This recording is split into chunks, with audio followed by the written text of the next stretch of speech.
Le compte de résultat est un document fondamental des états financiers produit chaque année par les entreprises, excepté les micro-entreprises. Aux côtés du bilan et de l'annexe, il forme les comptes annuels et permet de rendre compte des performances financières de l'entreprise sur une période donnée.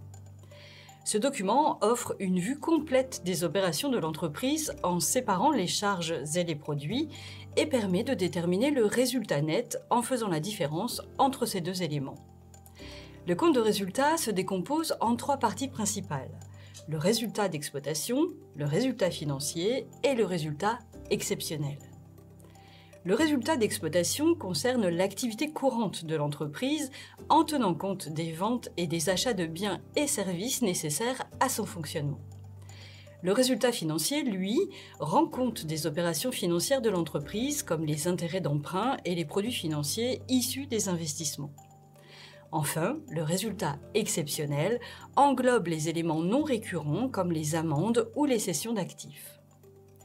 Cette structuration permet d'identifier les sources de revenus et de dépenses, offrant une analyse fine des performances et de la rentabilité de chaque aspect de l'activité.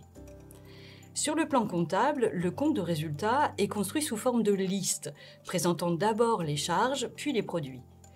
Côté charges, on regroupe les éléments en fonction de leur nature, incluant par exemple les achats de matières premières, les salaires, les charges externes comme les loyers et frais de service, ainsi que les charges financières et exceptionnelles.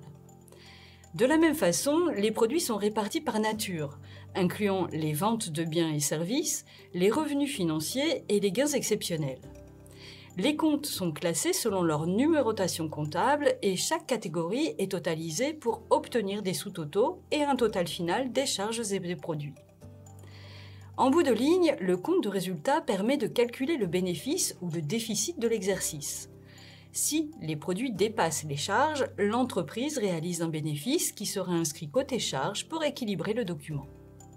Inversement, si les charges sont supérieures aux produits, le compte de résultat indique un déficit.